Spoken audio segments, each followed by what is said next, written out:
next section is books that we'll call Bible study aids or Bible study books. Now, when I was in ministry, when I was preaching and teaching earlier in the year, I read pages and pages and pages and pages and pages of various commentaries. But there were a couple books that I read cover to cover in order to help with sermon prep.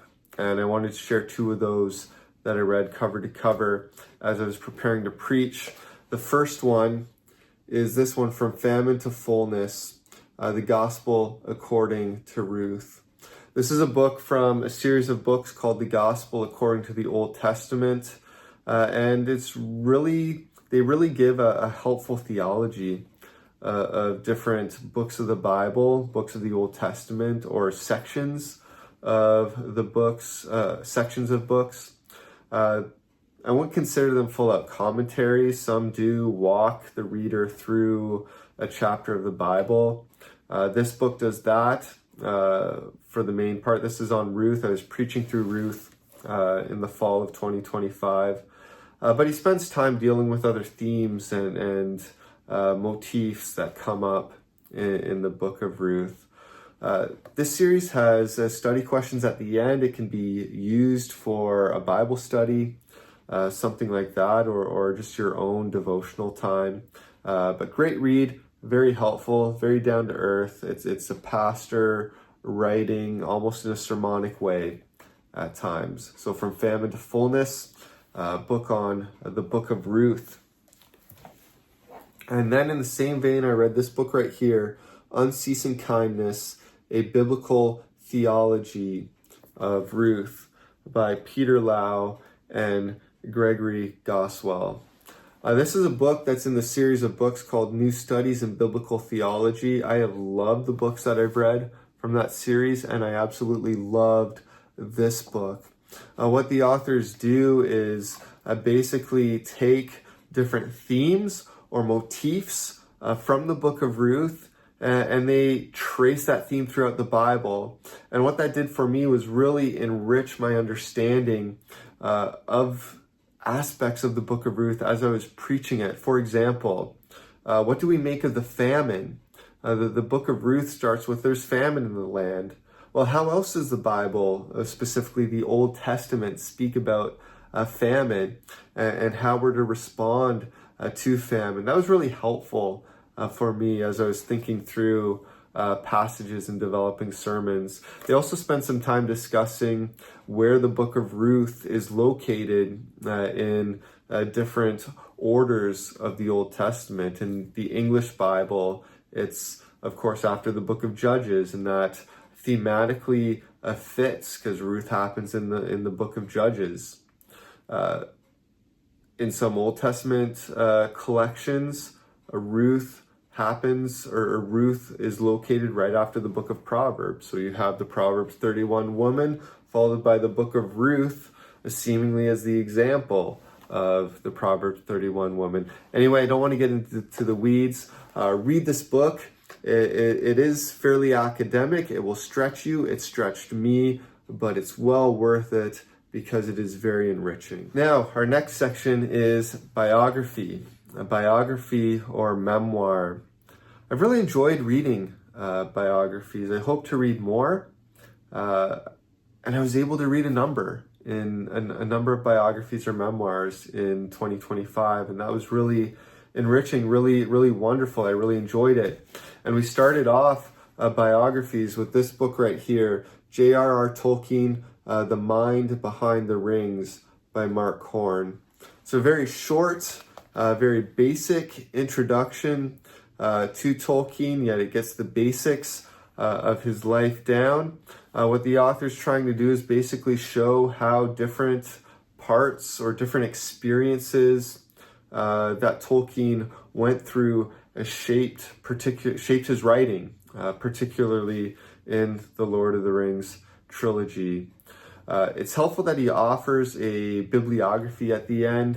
If you want to dig deeper into Tolkien as a person and his life, he offers some helpful resources for that. This book was short, it was simple, but there's more recommended reading at the end if you want to get into Tolkien. If you just want a basic introduction, this is your book. So J.R. Tolkien, The Mind Behind the Rings. Next up, we have Hillbilly Elegy by now Vice President J.D. Vance. It was kind of humorous reading this year, especially in his introduction where he says, "I'm not a politician, I'm not into politics, why should you read this book?" And I'm chuckling going, haha, you're the vice president now. Anyway, that's totally aside. This book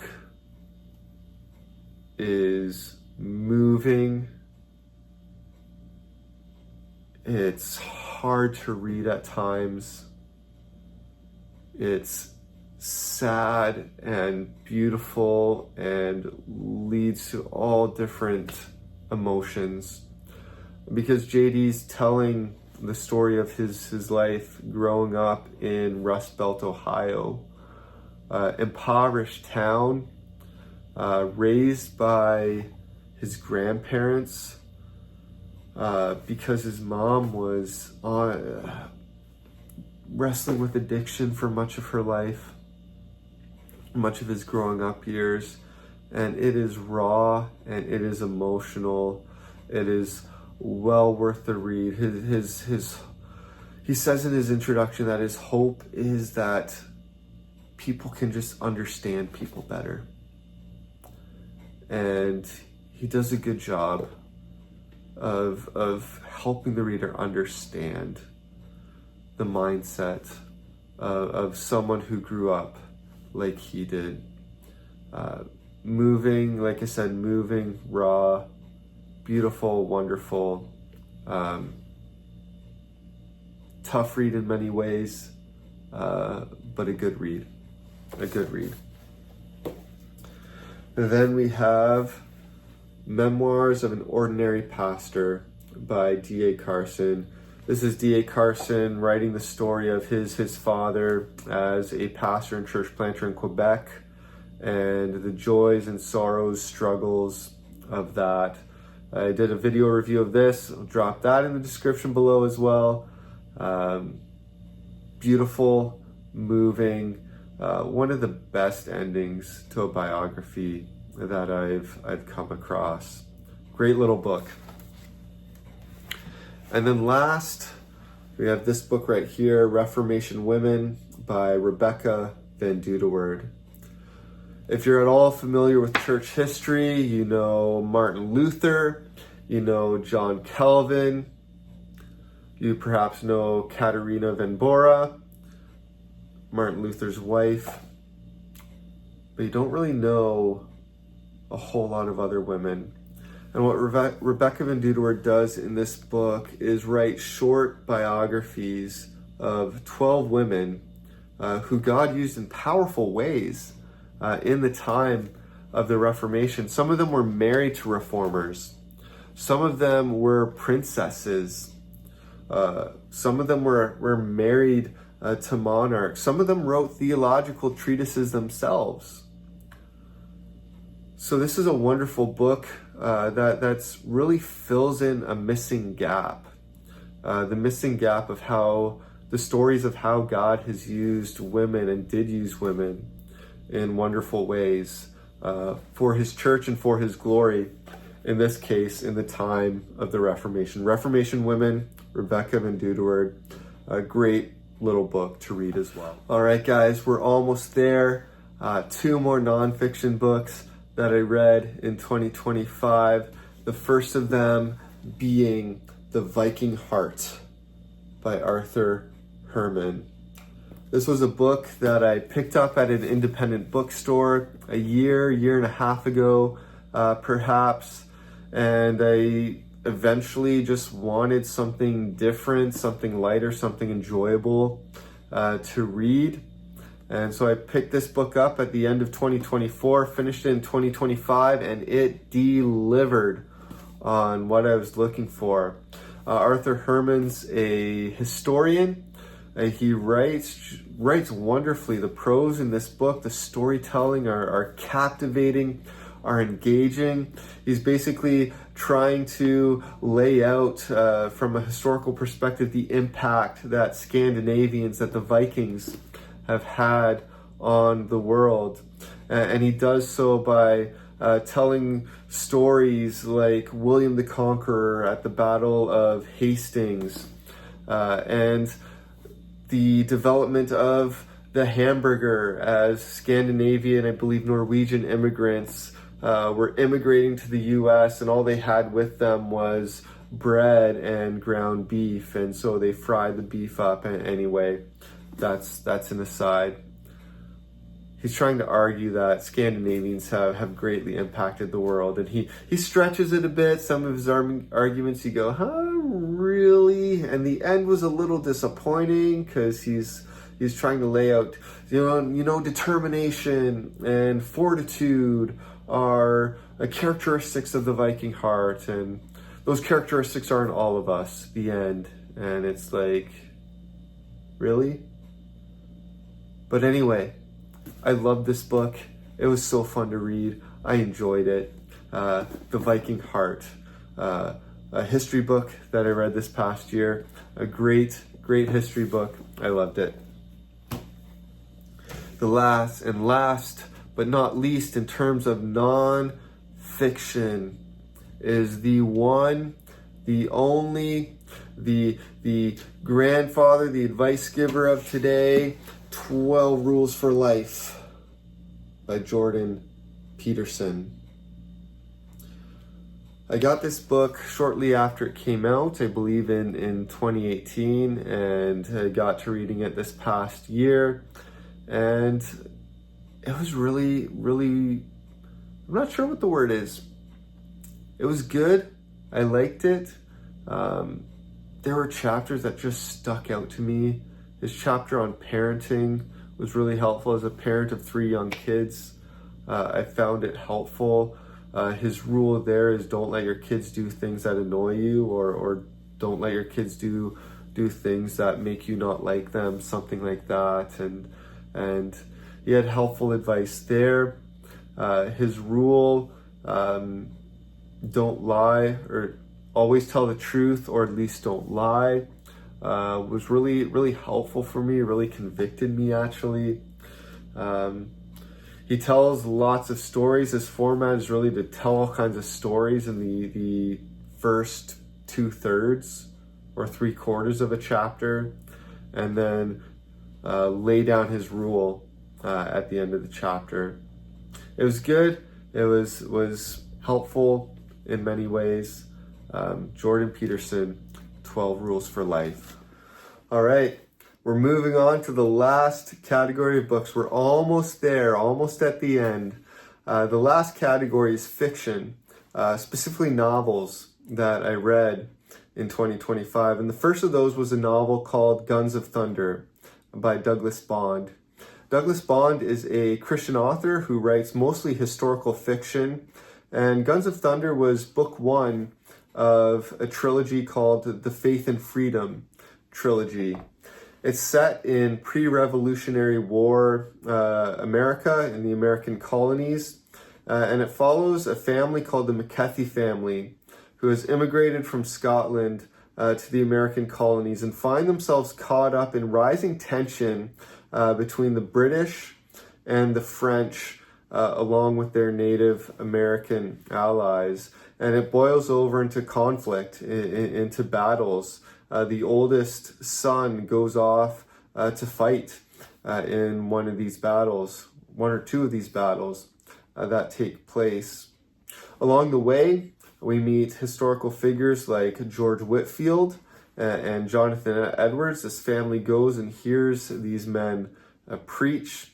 It's an interesting story. I love history, so historical fiction is always interesting to me. It wasn't the best written. The prose weren't all that great, at least in my estimation. It wasn't horrible. It wasn't great, but enough of an engaging story that I enjoyed it. I read it, and it's one of the novels that I read last year. A second novel that I read in 2025 is the novel Forbidden by Ted Dekker and Tosca Lee. Forbidden is the book one of a trilogy that they wrote called The Book of Mortals, and it's a futuristic dystopian set of novels. What's happened is that a virus has gone through the entire world, and this virus has removed human emotion except for fear. So every emotion that we typically feel, this virus has removed the genetic information for that, and so people can only feel fear. The story follows a young man named Ram, who in the beginning of the novel receives a satchel from this mysterious old man. And this satchel has a cryptic message in it that he doesn't quite understand, and a vial of blood. And he discovers that this vial of blood restores emotion. It restores the emotions that this virus has taken away. And so it's a really interesting story of discovering what it means to be human, what it means to feel and to express emotion. Ram and eventually his friends are on the run because the authorities don't want them to feel those emotions. There was kind of you can control by making sure people only ever feel fear, which has interesting historical parallels. But really engaging read, really fun, lots of twists and turns. It's kind of classic Ted Dekker writing in that way. I started book 2, but DNF'd, not because I didn't like it, but because it got squeezed out by other stuff I was reading. Hopefully maybe this year, I'll get to it. And last, but certainly not least, in fact, this book has the potential to be my favorite book of 2025. The third novel that I read was On the Edge of the Dark Sea of Darkness, book 1 of the Wing Feather Saga by Andrew Peterson. Just a delightful story. Andrew Peterson's such a good writer. Maybe you know him for his music. He's a recording artist, but he can write a story as well. I love this book. It's serious. It's humorous. It has laugh out loud moments. It has lots of intrigue. It has lots of suspense. It's the full package. It's the real deal. If you want a good story to read this book. Read this trilogy. I think it's meant for 8 to 15-year-olds, at least that's how it's marketed. But this 35-year-old loved this book. So if you want a good story, pick up the Wing Feather Saga. I'm not going to say anything because I don't want to spoil anything, but it is fantastic. That's a wrap, guys.